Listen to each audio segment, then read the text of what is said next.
Estamos de volta aqui no programa TV Mar News. Depois do rápido intervalo, tenho o prazer de receber aqui no estúdio o advogado Bruno Calado com o quadro Penal News e traz como tema o fato recente envolvendo o Roberto Jefferson, que trouxe um certo medo e também potencializa uma situação como essa em outras pessoas.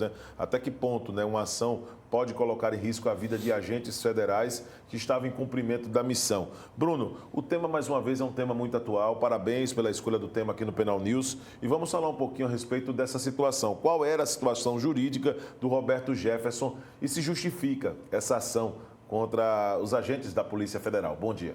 Bom dia, Videlan. Bom dia a todos os telespectadores da TV Mar. Um prazer estar aqui nessa terça-feira. Uma terça-feira mais corrida, uma terça-feira atípica, né, Videlan? Verdade. Aqui na TV Mar News, face a esse período eleitoral que há de se encerrar no próximo dia 30. E hoje trouxemos esse caso, o caso do Roberto Jefferson, né, que assustou toda a sociedade quando eu me deparei, inclusive, com a notícia de que ele havia trocado tiros com a Polícia Federal. Então, aquilo gera uma curiosidade negativa, porque você fica assustado, chocado com aquela situação. Então, trazemos à baila aqui, trazemos ao quadro Penal News esse caso. E qual era a situação jurídica do Roberto Jefferson, Videlan? Por que o Roberto Jefferson foi preso? Por que ele estava preso? Por que os policiais federais foram lá? Então, a gente vai trazer detalhes a respeito dessa situação. Então, você me indagou qual era a situação jurídica do Roberto Jefferson antes dessa situação. Roberto Jefferson, ele havia sido preso, Videlan, por ordem do Supremo Tribunal Federal, por suspeitas de cometer crimes que atentavam contra o Estado Democrático de Direito. Então, sua prisão preventiva foi determinada, foi decretada, certo? Sua prisão preventiva foi decretada. Então, logo depois, a sua prisão preventiva foi substituída pela prisão domiciliar. Como é isso? Existe esse instituto da prisão domiciliar no processo penal, certo? Onde o indivíduo, por exemplo, maior de 80 anos, o indivíduo que está acometido por doença grave, certo? Doença muito grave e não tem o tratamento devido dentro do sistema prisional, e sabemos disso, ele pode ter a substituição da sua prisão preventiva por prisão domiciliar. Foi o caso do Roberto Jefferson. Ele saiu do presídio, onde estava cumprindo a prisão preventiva, para ficar em casa, cumprindo a sua pena em casa, certo? Em prisão domiciliar. Mas a prisão domiciliar ela tem alguns requisitos, Videlan. Os requisitos impostos ao Roberto Jefferson à época foi que ele estava proibido de conceder entrevistas, ele estava proibido de usar suas redes sociais, ele estava proibido de receber visitas sem autorização judicial prévia, certo? Havia uma série de proibições, de restrições, mesmo ele estando em casa. Não é porque ele estava em casa que ele estava com a liberdade meada ali de sair para fazer compras, de receber quem ele quisesse, de dialogar da forma que ele quisesse. Não era assim. Ele tinha uma série de requisitos para dar continuidade ao benefício da prisão domiciliar. Mas ele vinha quebrando tudo isso. A proibição, por exemplo, de usar redes sociais, ele quebrou essa proibição de usar redes sociais a partir do momento que ficava fazendo lives, ficava jogando vídeos em seu Instagram, né, na sua página do Instagram, ficava concedendo entrevistas também, né? E aí tudo isso teve um estopim, né? Tudo isso teve um estopim quando ele acabou gravando um vídeo contra a ministra Carmen Lúcia, né? Foi isso que aconteceu. Era essa a situação jurídica do Roberto Jefferson até então. Ele estava respondendo a este processo, né, por supostamente ter cometido crimes que atentavam contra o Estado Democrático de Direito, estava preso preventivamente, depois houve a substituição em prisão domiciliar, ele estava em casa cumprindo pena. Agora, vamos falar um pouquinho depois dessa situação. O que é que aconteceu depois dessa situação? Depois dessa situação, como eu disse, ele gravou um vídeo, certo? Denegrindo, xingando, né, atacando a ministra Carmen Lúcia. Sou totalmente contra esse tipo de ação, certo? Eu assisti o vídeo, Videlan, um vídeo pesado, ele injuriando, né, difamando a ministra Carmen Lúcia com ataques pesados, certo? A partir disso, o que foi que aconteceu? O ministro Alexandre de Moraes disse: olha, você não fará mais, não gozará mais do benefício da prisão domiciliar e voltará para o presídio. Foi isso que aconteceu. E aí, de pronto, determinou que a Polícia Federal, que é a polícia competente para promover esse tipo de recolhimento, fosse até a residência do Roberto Jefferson, certo? Em Levi Gasparian, parece, no Rio de Janeiro, e recolhesse o Roberto Jefferson ao sistema prisional para que ele regredisse, ele voltasse ao regime mais gravoso de pena, o regime fechado, ele voltasse ao cárcere, não tivesse mais o benefício da prisão domiciliar porque não cumpriu com os requisitos impostos anteriormente, né? Não honrou com a chance dada para que ele ficasse em casa. Viderlan, muito melhor ficar no conforto de sua residência, mesmo que preso, mesmo que sem poder botar o pé na calçada, entre estar em sua residência, tomando aquele banho morno, dormindo em sua cama confortável, né, comendo do bom e do melhor, e estar dentro de um sistema prisional que a gente sabe das condições precárias que os sistemas prisionais do país têm, é muito melhor estar dentro de casa. Mas a partir do momento que ele não gozou, não honrou com os requisitos impostos, ele voltou para a prisão preventiva, para o regime fechado. E aí, quando os policiais federais foram lá para promover esse ato, né, essa ordem judicial de recolhê-lo, certo? Eles foram recebidos a bala e granadas, né? Parece até uma cena de guerra. Balas de fuzis e granadas. Roberto Jefferson, ele sempre, anteriormente, ele postava sempre que era um atirador esportivo, um colecionador de armas, certo? Um arsenal fortíssimo ele tinha de granada, de fuzis, de espingardas, de pistolas, revólveres, etc., né? E aí ousou receber os policiais federais que estavam ali cumprindo o seu dever legal, né? Receber a balas e a granadas. E aí o que aconteceu? A partir desse momento, o que era um mandado, né, de cumprimento para que recolhessem o Roberto Jefferson a uma prisão preventiva, em face daquele descumprimento dos requisitos de prisão domiciliar, ali naquele momento gerou outros crimes, né? Então, gerou também uma situação flagrancial. O Roberto Jefferson passou a incorrer em flagrante delito. Flagrante delito por supostamente, inclusive, ter praticado crimes de homicídio na forma tentada. Ele tentou matar, ele tentou executar os policiais federais. Então, o que era só um mandado de prisão preventiva para aquele crime anterior de atentar contra o Estado Democrático de Direito, passou a incorrer de forma flagrancial, né, em delitos outros, quando recebeu aqueles policiais a balas e a granadas. Inclusive, estilhaços dessas granadas atingiram os policiais federais naquela ocasião. Agora, ele foi indiciado, né? A informação mais recente é que o ex-deputado federal Roberto Jefferson foi indiciado pela Polícia Federal por 4 tentativas de homicídio, Bruno. Esse indiciamento ainda vai passar por um crivo da Justiça, né? Será ainda passar por um processo de julgamento, mas na esfera jurídica, quando se coloca a palavra indiciado, vem de indícios, né? Então, mesmo com todas as comprovações de situações já mostradas pela imprensa, ainda não dá para poder afirmar sem antes passar pelo julgamento, é isso? Exatamente, Videlão. O que é que acontece? A Polícia Federal indiciou, né? Indiciou, então é uma fase inquisitória, é uma fase de inquérito policial, de investigação. A Polícia Federal não tem competência de iniciar um processo. A Polícia Federal tem competência de fazer a investigação, né, mastigar tudo, entregar ao Judiciário, e o Judiciário, com aquele inquérito policial, com aquela investigação em mãos, haverá de dar início à ação penal ou não, certo? O que há, como é muito recente, isso foi no domingo agora, Videlão. Ele se entregou depois de mais de 8 horas de negociação. E aí a indignação da população, porque não haveria o que negociar ali, né? 2 mandados em aberto, um para o recolhimento da prisão preventiva, outro, uma situação flagrancial ali em aberto, então não haveria negociações. E após 8 horas de conversas, então, digamos, de convencimento para que o Roberto Jefferson se entregasse, inclusive outros 2 aliados de Roberto Jefferson foram lá ao local, o deputado Daniel Silveira, o ex-candidato à presidência, Padre Kelmo, né, que está à frente do partido onde o Roberto Jefferson era o presidente, foram lá também à residência naquele momento para tentar convencer o Roberto Jefferson a se entregar, e depois de mais de 8 horas ele resolveu se entregar.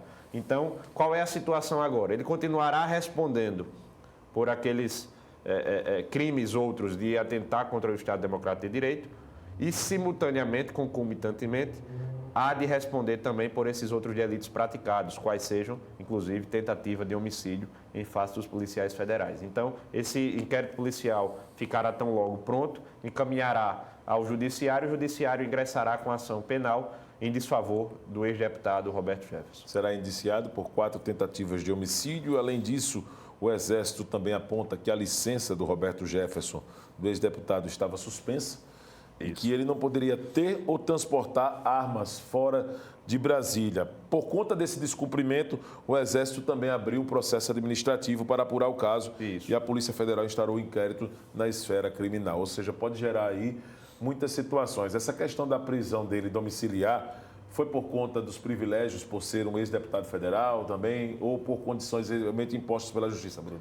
Essas condições de substituição da prisão domiciliar foi requerida pela defesa do Roberto Jefferson porque me parece que ele é acometido de um câncer, certo, em estado avançado. A lei permite isso, né? A lei permite. Então, quando há uma doença grave, né, demais, e que o sistema prisional não é capaz de acompanhar, de dar o acompanhamento médico necessário, mínimo necessário, haverá de substituir a prisão para que haja uma prisão domiciliar. Roberto Jefferson, aparentemente, Videlan, se você comparar, né, imagens anteriores de Roberto Jefferson com imagens atuais, há de se verificar que ele está muito debilitado, né? Ele está com esse câncer já em estado avançado. Então, por isso a prisão domiciliar foi substituída. Ele acabaria morrendo dentro do sistema prisional se não fosse substituída. Às vezes, uma pessoa em estado de câncer passa por tratamentos necessários, tratamentos mais fortes, que o sistema prisional não consegue abarcar. Sem sombra de dúvidas. Bruno, muito obrigado pela sua participação com o quadro Penal News. Nós vamos continuar acompanhando os fatos que envolvem o ex-deputado federal Roberto Jefferson e na terça-feira você estará de volta com a Porlane Santos aqui no estúdio para mais uma participação com um tema atualizadíssimo aqui no Penal News, tá certo? É sempre um prazer dividir esse espaço aqui com você, Bruno. Eu que agradeço, Videlan, ao passo que parabenizo sua apresentação com maestria mais uma vez e aguardo todos vocês na próxima terça para a gente acompanhar mais detalhes sobre essa situação e outras atualizações que trazemos aqui no quadro Penal News. Muito obrigado. Nós que agradecemos sua participação, Bruno. Vamos agora dar sequência ao programa TV Mar News. Lembrando, em terça-feira tem Penal News aqui, faz parte também do quadro da nossa TV Mar, no programa TV Mar News. Arnaldo Ferreira também tem participação diária com sua análise aqui sobre o momento político de Alagoas e o momento político do Brasil. Vamos dar uma conferida, então, na análise, né, no tema que ele escolheu para hoje. Olha, gente, o Tribunal Regional Eleitoral já recarregou as urnas, as 8.000 urnas eletrônicas que serão usadas pelos 2.300.000 alagoanos, eleitores alagoanos. Lá já estão os nomes dos candidatos à presidência da República, no caso, o presidente Jair Messias Bolsonaro, do PL, candidato à reeleição, e de Luiz Inácio Lula da Silva, do PT. Aqui de Alagoas, os nomes são o senador Rodrigo Cunha, do União Brasil, e do governador afastado Paulo Dantas, do MDB, candidato à reeleição. As urnas já estão nas 46 zonas eleitorais e eu conversei com o presidente do Tribunal Regional Eleitoral, o desembargador Otávio Leão Prachedes, e a coordenadora de comunicação do TRE, a jornalista Flávia Gomes de Barros, e ambos já me confirmaram que até sábado as urnas estarão instaladas nos quase 1.100 locais de votação dos 102 municípios.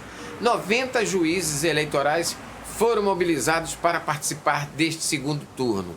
Até amanhã, ou no máximo, mais tardar quinta-feira, o presidente do TRE vai se reunir com o Comando Geral da Polícia Militar, do Corpo de Bombeiros, o Delegado-Geral da Polícia Civil, o Secretário de Segurança e também o Superintendente da Polícia Federal para discutir estratégias. O que se quer é cumprir à risca as determinações do TRE, do Tribunal Superior Eleitoral. E uma delas, e a principal, é não permitir de maneira nenhuma que o eleitor entre na cabine de votação com câmera, celular ou qualquer outro equipamento para fotografar ou filmar a urna eletrônica ou o processo de votação. Todos serão convidados a deixar com os 26 mil mesários seus equipamentos. Quem não obedecer vai se entender com a polícia. Muito bem, aí é o Arnaldo Ferreira trazendo mais uma análise aqui na sequência do programa.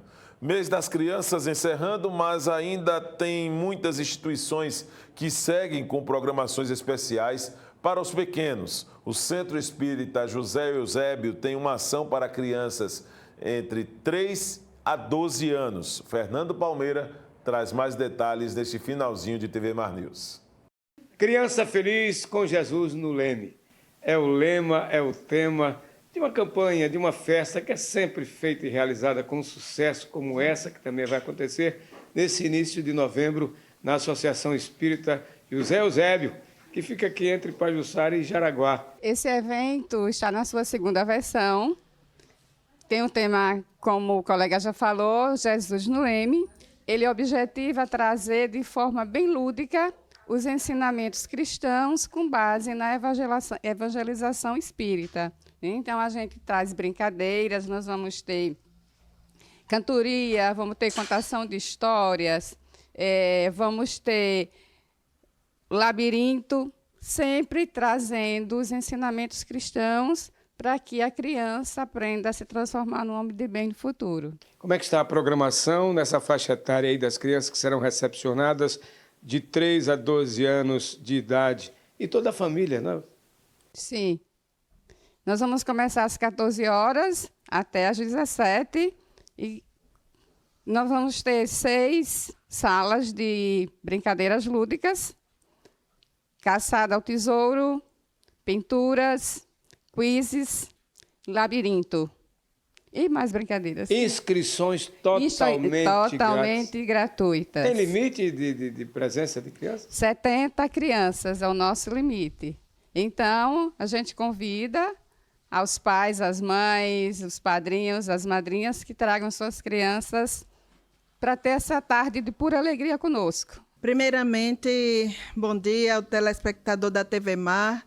Nosso agradecimento por essa parceria e por ter atendido esse nosso apelo de estar fazendo essa reportagem conosco.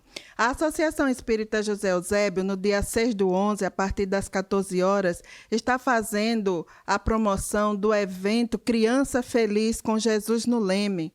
É uma preocupação sempre do nosso Departamento de Estudo e Divulgação, que tem a proposta de evangelizar, trazer Jesus para a criança, fazer nascer o Cristo que já está dentro de cada um de nós. E a nossa proposta é trazer a luz. E esse evento, ele não só abrange o público da criança, abrange a família de um modo geral.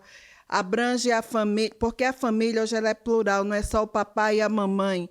Aquele que tem a sua avó, a sua tia, como a sua família, os casais homoafetivos, todos estão convidados a fazer parte deste evento. É o projeto do ser integral. Então, a nossa casa ela está preparada para receber todos aqueles que se veem e se têm como família. Nessa tarde, nós estaremos, além das brincadeiras que já foram ditas pela nossa diretora Carmen, nós vamos estar com a nossa livraria aberta para a venda dos livros à luz da doutrina espírita.